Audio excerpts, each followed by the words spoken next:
Welcome back साथियों, आप सबों का स्वागत है आपके अपने प्यारे यूट्यूब चैनल पे। आज के इस वीडियो में हम लोग डिस्कस करेंगे JSSC PGT इंग्लिश के जो एक प्ले है द टेम्पेस्ट, इसके बारे में। PGT के सिलेबस में ये टेम्पेस्ट जो प्ले है इसको दिया गया है और हमें पढ़ना है इसे, सभी विद्यार्थियों को इसे पढ़ना।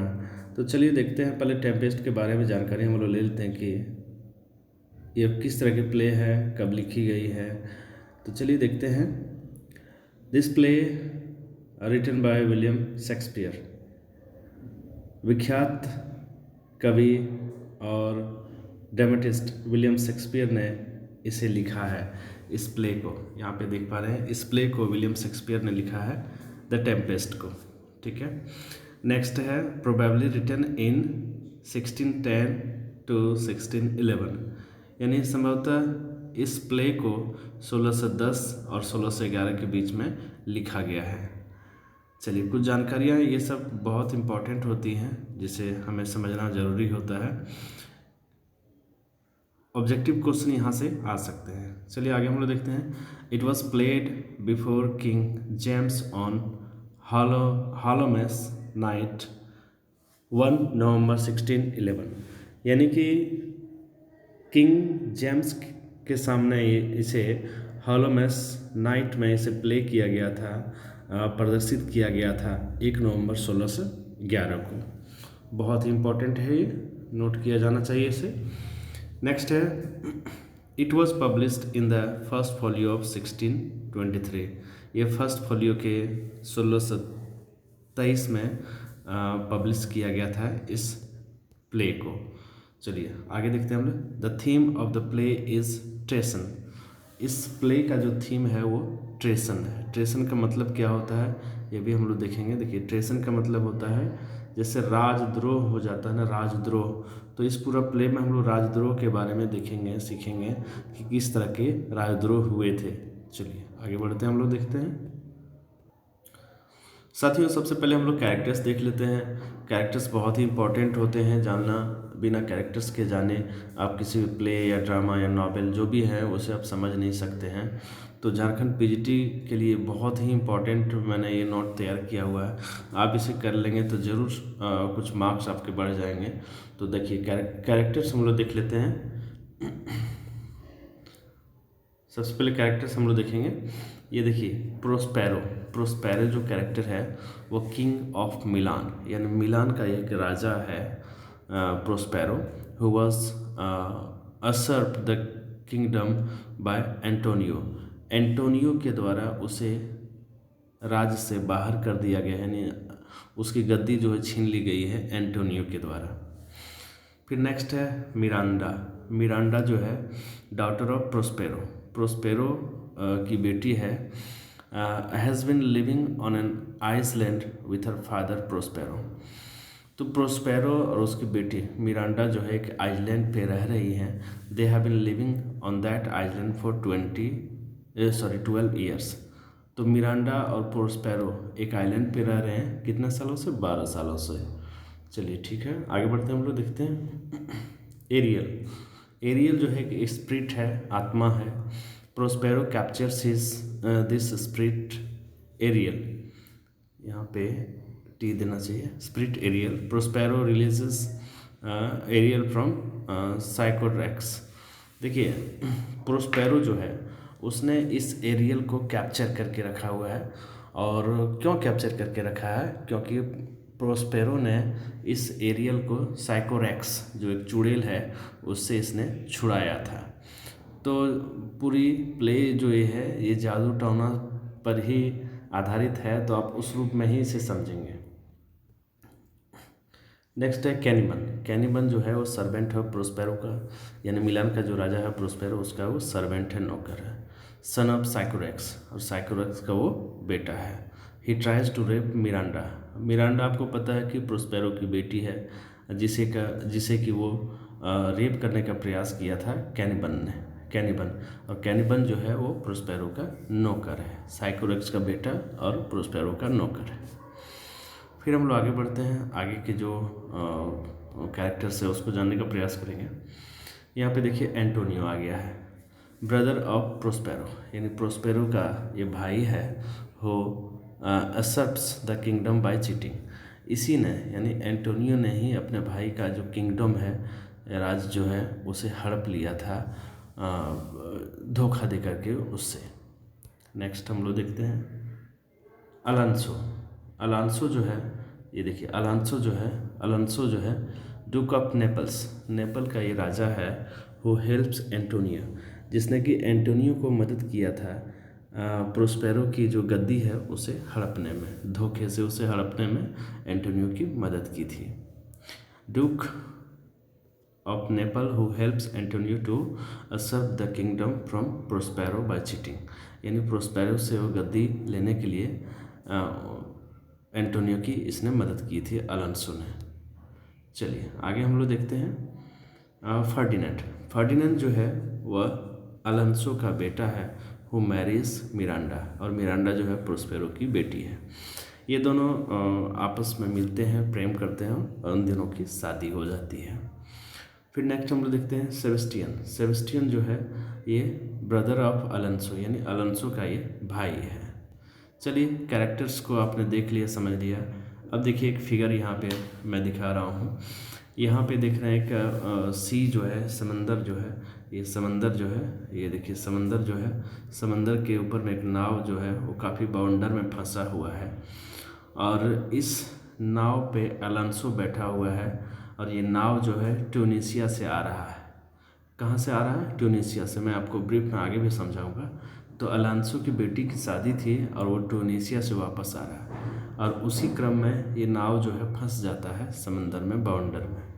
चलिए आगे हम लोग देखते हैं इसकी समरी। ये समरी आप देखेंगे। यस,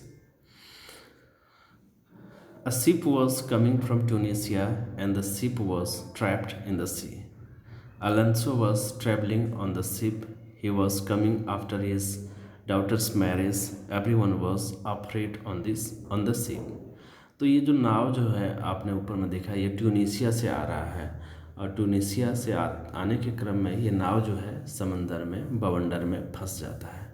अलोंसो भी उस नाव पे सफ़र कर रहा था, और he was coming after his daughter's marriage, यानी उसकी बेटी की शादी थी, उसके बाद वो वापस आ रहा था। Everyone was afraid on the sea, उस सी पे जितने भी लोग थे सभी कोई डरे हुए थे। हम लोग देखते हैं आगे क्या होता है। फिर Miranda and Prospero were watching the sinking ship. अब मिरांडा और प्रोस्पेरो ये दोनों बाप बेटी हैं, ये दोनों देख रहे हैं शिप को डूबते हुए। मिरांडा वॉज अफ्रेड टू सी, और मिरांडा जो है काफ़ी भयभीत हो रही है, डर गई है उस शिप को डूबते हुए। She asked her father to stop it, और उसने अपने फादर प्रोस्पेरो से कहा कि इसे रोक दो। ऐसा क्यों हो रहा है? क्योंकि प्रोस्पेरो जो है वो ब्लैक मैजिक जानता है, काला जादू जानता है, और मिरांडा को लगता है कि प्रोस्पेरो ने ही इस शिप को जो है डुबाने का प्रयास कर रहे हैं। Prospero did all this thing, और ये सारी चीज़ें जो है प्रोस्पेरो ने ही किया है, मतलब वो जो शिप डूब रहा है उसके पीछे प्रोस्पेरो का ही हाथ है। चलिए आगे बढ़ते हैं हम लोग। नेक्स्ट है Prospero tells the story to Miranda that what happened 12 years ago. Antonio, with the help of Alonso, dethrones me, and they kidnapped us and threw us here. Prospero did the magic. देखिए यहाँ पे Prospero जो है अपनी बेटी Miranda को बताते हैं कि 12 साल पहले क्या हुआ था। एंटोनियो जो उसके चाचा हैं, यानी मिरांडा के चाचा हैं और प्रोस्पेरो के भाई हैं, उसने अलोंसो की मदद से हमारी जो गद्दी है वो ले ली और हमें किडनैप करके यहाँ छोड़ दिया था। इसीलिए प्रोस्पेरो ने ऐसा किया है, उस नाव को जो है समंदर में, बवंडर में फंसा दिया है। फिर नेक्स्ट देखते हैं। Prospero did all this with the help of Ariel, और ऐसा करने के पीछे प्रोस्पेरो का साथ किसने दिया? एरियल। एरियल क्या है? एक आत्मा है। Ariel did this because Prospero said him to free. और एरियल ने ऐसा क्यों किया है? एरियल ने ऐसा इसलिए किया है क्योंकि प्रोस्पेरो ने प्रॉमिस किया था एरियल से कि तुम यदि मेरा काम कर दोगे तो मैं तुम्हें फ्री कर दूंगा, रिलीज़ कर दूंगा, छोड़ दूंगा। मैंने आपको पहले ही बताया था कि एरियल जो है उसको प्रोस्पेरो ने कैप्चर करके रखा हुआ है साइकोरेक्स से। नेक्स्ट आगे बढ़ते हैं, हम लोग देखते हैं एरियल डिड द शिपरेक। यहाँ पे शिपरेक का स्पेलिंग चेक कर लेंगे, सी होना चाहिए। तो एरियल ने ही उस शिपरेक किया था, या नाव को जो बाउंडर में फंसाया था उस एरियल ने ही किया था। And took Ferdinand to Prospero, और वहाँ से फर्डिनेंड को लेकर के प्रोस्पेरो के पास लाया था। Miranda Sao Ferdinand and fall in love with him. और जैसे उस आइसलैंड पे फर्डिनेंड को एरियल ने लाया, मिरांडा जब उसको देखी तो वो फॉल इन लव हो गई, यानी उससे प्रेम में फंस गई। आगे बढ़ते हैं, हम लोग देखते हैं आगे क्या है स्टोरी में। After shipwreck they sitting on ship felt dead but not they were live.